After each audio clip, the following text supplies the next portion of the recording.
Good day everyone, we are here to talk about arrays and linked lists.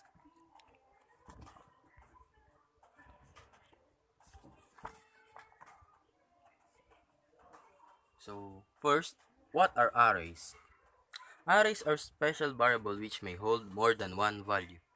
In Python programming, arrays are not often used in programs. Instead of arrays, we usually use lists in dealing with multiple value, but there are arrays are very useful in terms of data manipulation. To create arrays, an array module is needed. However, if you have used an array module, your array should contain the same data. In the other hand, an array is defined as the collection of same data types. So for you to visualize some of the common data types, take a look at the table.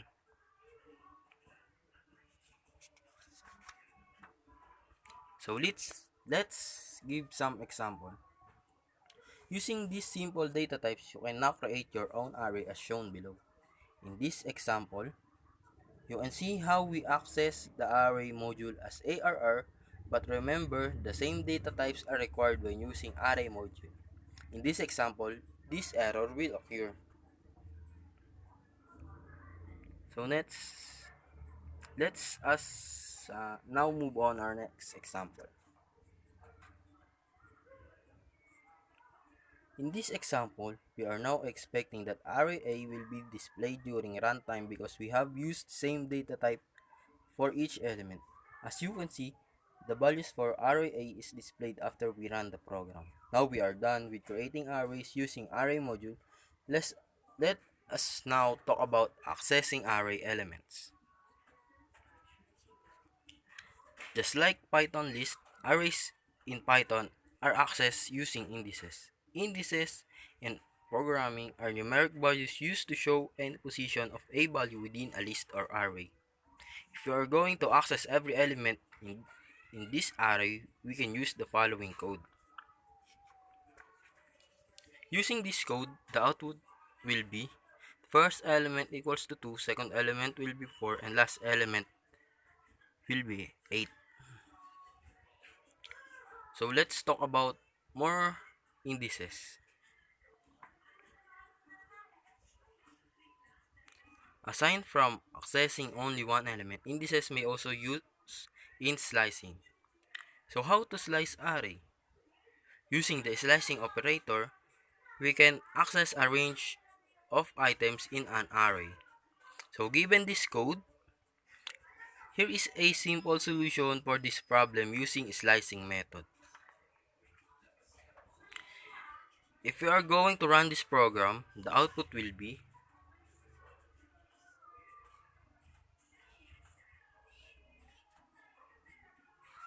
so if you look closely on each line of code after the creation of array, we may observe that may or may not have any value on each side. To further explain how it works, the index before the slicing operator indicates the first value to be accessed. If there is no value, the slice will begin from the very first element. On the other hand, the index after the slicing operator indicates the last value of the slice. If the brackets only contain a slicing operator, all of the value within an array will be accessed. Array methods. If Python lists have built-in methods, Python arrays also have these so-called built-in methods. Indices are very vital in this method because they are used to specifically define a command. So let's talk about lists versus arrays. In fact, lists are more versatile type of data structure than arrays. Using list instead of array also provides ease to user. Lists can also store different data types including strings. However, some of the programs which intended to do mathematical computation on arrays and matrices doesn't accept lists. Arrays or matrices are the primary data structures used in a library called NumPy. NumPy is a library in Python which is used in mathematical computation. So if you are to do a program which includes mathematical computation, having a deep foundation about arrays will be a big help. So now let's talk about linked list. A linked list is a linear data structure in which the elements are not stored at the contiguous memory location. A linked list is also a sequence of data structures which are connected together by links. Linked list is a sequence of links which contains items. Each link contains a connection to another link. Linked list is the second most used data structure after array. Following are the important terms to understand the concept of linked list. So the first is the link, second is next, and the third is linked list. Link. Each link of a linked list can store a data called an element. Next, each link of a linked list contains a link to the next link called next. Linked list. A linked list contains the connection link to the first link called first.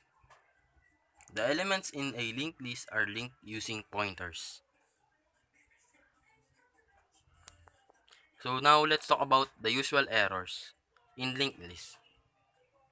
The usual errors encountered in a program with linked list is you can't enter a string because the program will stop and will have an error. The program can only input and output number, not strings. Let's now talk about the key differences between array and linked list.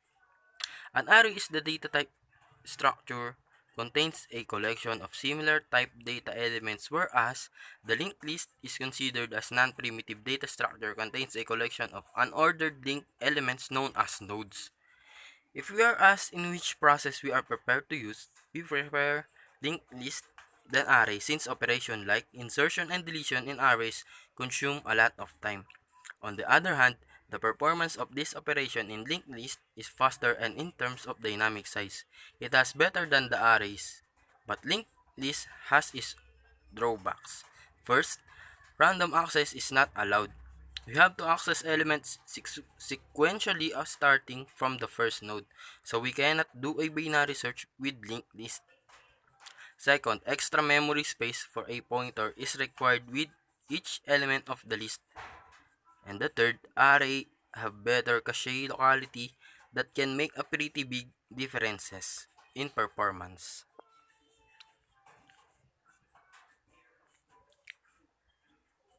So we cannot remove the tail node and add a new node at the end of the list in linked list.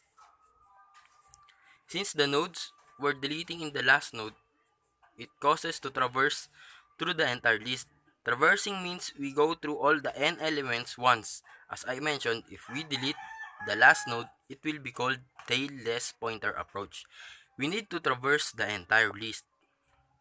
In terms of new knowledge, linked lists are dynamic. If you want to add new elements more than 10, the linked list could do the thing for you. In short, you can add elements to it indefinitely. The linked list also saves more memory than array. Let me give uh, example program. In this program, we have used array to divide the message into four parts. Arrays A, B, C, and D have their own data allocation which accepts string until the memory allocation were completely used up. If the message doesn't consume all of the data allocated during runtime, the memory allocation will still be used but with null data. This is one of the disadvantages of having a contiguous data structure. So let's see the output of this program.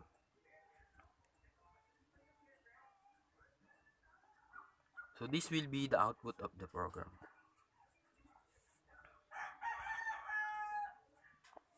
Another example, another example for linked list. So we have here the class node and class linked list. So in class node, there is the method initialize. So in linked list, there is method initialization that self.head equals to none. Then we also have method add, search, remove, and a string to convert a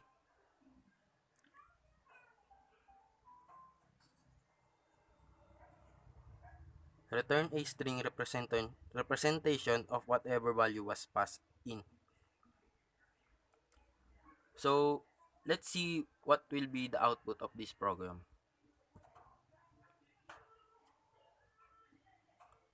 So, here is a quote. Mistakes are proof that you are trying. So, don't uh, just keep trying and trying and trying. Thanks for watching.